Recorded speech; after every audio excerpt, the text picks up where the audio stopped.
Hey there, everyone, and welcome back to Utility Sports. Today, we are going to be talking about Kemba Walker and his future with the Oklahoma City Thunder. Of course, he got traded there just recently. Brad Stevens, his first move as president of basketball operations with the Boston Celtics was to send Kemba Walker and his massive contract over to Oklahoma City. They also attached the 16th overall pick, and in return, ended up bringing back Moses Brown, Al Horford in that deal. So an interesting first move there that sent Kemba Walker to Oklahoma City. And this is going to be a rehabilitation effort by Sam Presti to maybe fix Kemba Walker's career, pull up his value like he did with Chris Paul, who many looked at as arguably one of the worst contracts in the NBA at one point, and then try and flip him later on to gain some more assets.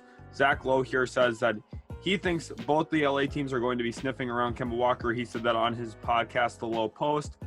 Very interesting thought there. But before we jump into my thoughts on Kemba Walker, where I think he could land, and some potential trades that I mocked up, hit that subscribe button if you are new to Utility Sports. It would mean a lot to us to gain your guys' support moving forward. And also hit the like button. It shows that you guys really appreciate the work that we're putting in here on the channel to mocking up these mock trades, going through the league, spending a lot of time reading, analyzing, and evaluating fit for certain players. So thanks again, guys, so much for all the support. And let's jump into my thoughts on Kemba Walker in general. I think that Kemba Walker is still a valuable player. He averaged, I believe, about 18 points a game this past year. He just hasn't been healthy during his stint with the Boston Celtics, and I think that's raised a lot of questions for a lot of different people. But I think that there's still a very, very good fit for Kemba Walker in the NBA. I think he's an NBA starting point guard. I think he's a top 15 point guard in the NBA. Now, the issue is he's paid like a top 5 point guard, and that's a lot to muster for a guard of his caliber. He's a little bit smaller, doesn't provide the most on defense, but I think still as a pick and roll ball handler, someone who can rise up out of the pick and roll as a shooter, also an underrated passer in my opinion. I think there's a lot of fits for him around the league. I've got 4 mock trades that I want to talk about in this video that I think would be really, really good fits, and they're going to start with the Los Angeles teams. So let's go ahead here and start with the Los Angeles Clippers here in the first trade I have, and it's a very low selling point at this point for the Oklahoma City Thunder.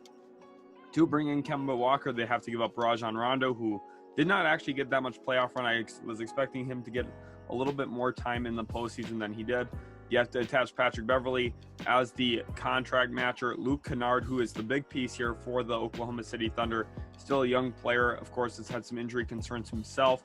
And then you throw in a 2022 second-round pick to the Oklahoma City Thunder. So the Thunder aren't getting a ton here. They're getting a second-round asset that they'll probably use in another trade to move up one of their assets, or to make some fringe moves on the roster.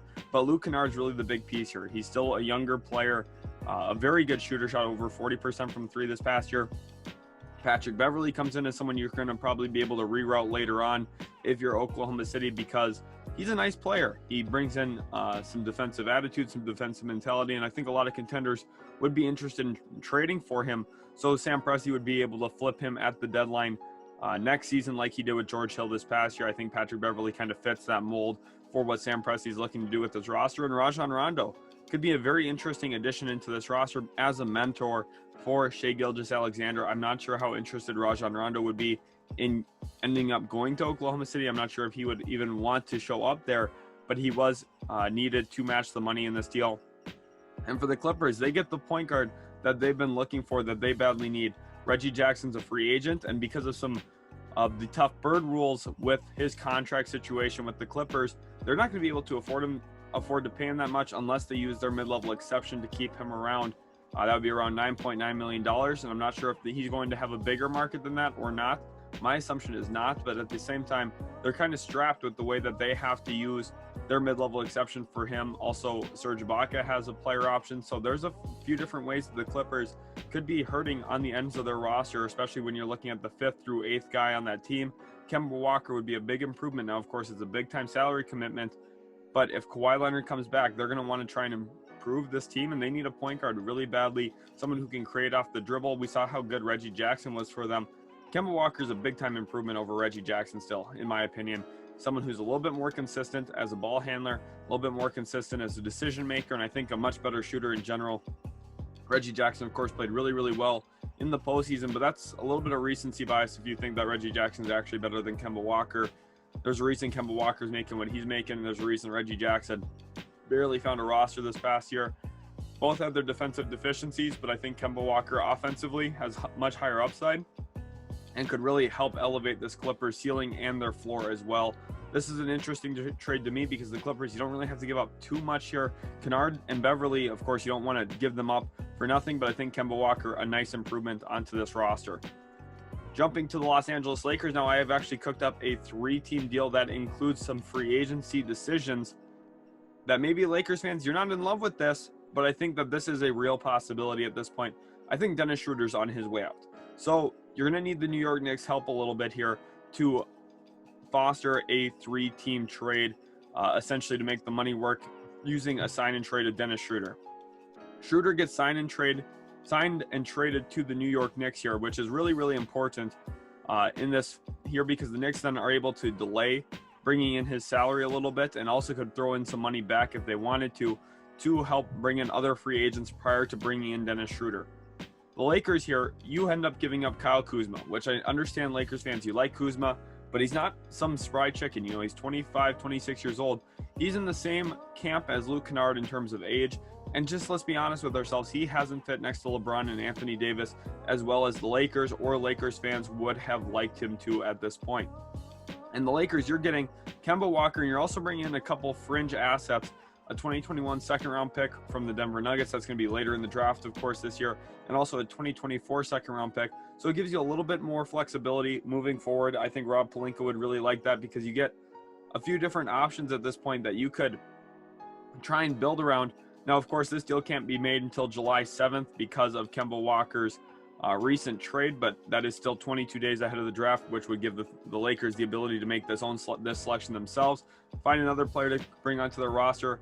Kyle Kuzma, I just don't know if they're in love with the fit there anymore, and I think Kemba Walker would be a big-time improvement at the point guard position. Lakers fans, you know that you guys need a point guard.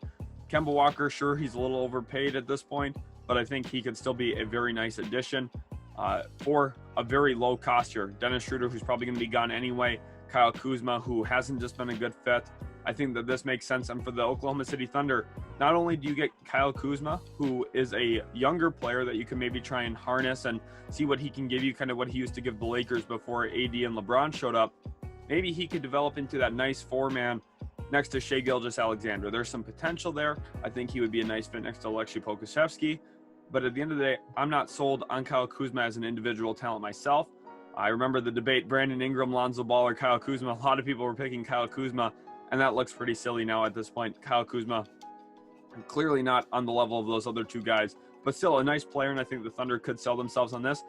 But on top of that, you get a massive trade exception here of $23 million on this deal, which would be very, very, very big for the Oklahoma City Thunder because at this point, you open up a lot of money in this regard, and I think at this point it gives you a lot of flexibility. They also have about $55 million in salary cap space.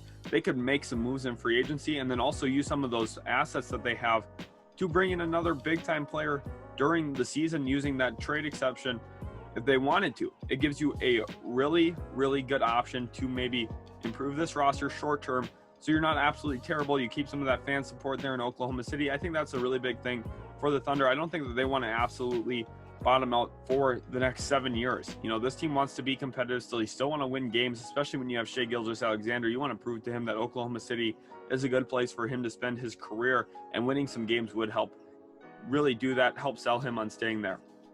So that's been the LA teams here. Now I'm going to transition to the third trade I've cooked up, and it's actually with the Miami Heat. And this one is a very interesting one to me because the Miami Heat are at risk of losing Victor Oladipo. He's a free agent, just had another surgery. I've got real question marks about his future in the NBA. I don't know what he's going to be worth in free agency. My guess is he's not going to get a ton of money. But at the end of the day, the Oklahoma City Thunder could, with their cap space, go above all the rest, give him a fairly nice contract, convince him to come to Oklahoma City in this sign and trade where they send Kemba Walker back to Miami and bring back a 2022 second round pick with Victor Oladipo into Oklahoma City. Now, what's the motivating factors for both teams here? For the Miami Heat, you're going to lose Victor Oladipo more than likely. Otherwise, you have to take the risk of paying him coming off yet another surgery. He hasn't been the same player for the last 2 years. I've got real question marks about him. You turn him and that 2022 second-round pick into Kemba Walker, who I think is a phenomenal fit onto this Heat team. They've got the defense. They've got the rim protector in Bam Adebayo. They've got the wing play in Jimmy Butler, Duncan Robinson, Tyler Hero. They just need a guard who can really go get a bucket, manipulate the pick and roll, and that's what Kemba Walker does best. He's a phenomenal fit into this Miami Heat team. I think he's going to be really, really well suited there with that training staff the Miami Heat have. They've been able to keep their players healthy for the most part. And I think Kemba Walker would be really benefited by playing in Miami under Eric Spoelstra. I think that they could kind of harness him into being that creator that they've needed to put alongside Jimmy Butler for the past 2 years. Kemba Walker, I think, is a very phenomenal fit offensively for the Miami Heat. And for the Thunder here, you turn your rehabilitation project of Kemba Walker into a second-round pick already, and you also get to turn Victor Oladipo potentially into a rehab project as well. Maybe he comes out, plays really, really well for you in a role next to Shai Gilgeous-Alexander. You've got a young, dynamic backcourt still. Lou Dort's a very nice player. I think Oladipo could fit in, be a nice little mentor for a year as well with Lou Dort, and then maybe you go and move him to a contending team. Victor Oladipo, I think if he played well and looked healthy with the Oklahoma City Thunder, could have similar trade value to Kemba Walker. So you're just getting in a 2022 second-round pick on top of Kemba Walker with this deal. I think that the OKC Thunder should be motivated to looking into this potentially, because this could be one of those mid-tier free agents that they would like to bring in. Victor Oladipo does make some sense. Now, it's very possible, too, they could just sign Oladipo outright. It depends on what they want to do with Kemba Walker, how committed they are to really moving on from him. We'll see what Sam Presti does this offseason.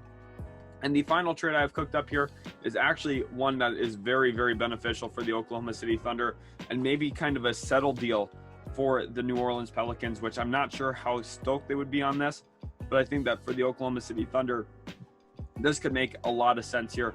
You sign Lonzo Ball in free agency, and the Pelicans, who would probably be desperate to try and get at least something back for their point guard that they traded for years ago in the Anthony Davis deal, would probably take a sign and trade for Kemba Walker. I think he's a pretty solid fit into that roster. Now, maybe the Thunder would have to take in Eric Bledsoe in this deal as well. I think that is a real possibility. I didn't include him on here, but I think the Pelicans would maybe be really interested in getting off of Bledsoe's contract, and I think the Thunder would be willing to take in Eric Bledsoe if that was the case. But now, Lonzo Ball comes into Oklahoma City. You solve your backcourt issue. You put him next to Shai Gilgeous-Alexander. That's a really, really good, tall, young, fun, dynamic backcourt. You have a true playmaker. You have a guy who can really score the rock at Shai Gilgeous-Alexander, kind of a combo guard, do-it-all type of player. You've got good length, good defensive presence. Lonzo Ball, Lou Dort can function really well together. Then it's really about trying to improve this front court a little bit, adding a small forward, power forward there in Oklahoma City. They have the 6th overall pick, the 16th pick, the 18th pick. They have ways that they can really improve that roster then around Lonzo, Shai Gilgeous-Alexander. They're going to be a lot better, a lot quicker than many were expecting if they bring in Lonzo Ball. And for the Pelicans, I think Kemba Walker is a pretty solid fit offensively there in New Orleans. Now, it's going to be interesting to see who they bring in as a head coach. That's going to affect this, of course. But I think Kemba Walker would make quite a bit of sense for the New Orleans Pelicans, rather, because you're looking at a team that badly needs some three-point shooting, and Kemba Walker can shoot the ball very well. I think that he's someone who's a little underrated now at this point because of his recent performance with the Boston Celtics. Let's not forget that this guy was an All-NBA third-team member just about 3 years ago. He's a very, very nice player. Now, is he worth the max contract? No, I don't think so. But the Pelicans, after losing Lonzo Ball, if they decided to not match this contract, would be very interested in bringing in Kemba Walker to replace him. Now, I think the Lonzo Ball contract would have to probably have a no-trade clause in it, probably max money for the Pelicans to not want to match it. I think that the Thunder are going to have to go all in on Lonzo Ball, which makes it a little bit tougher to sell that. But at the end of the day, I think that this is a realistic outcome.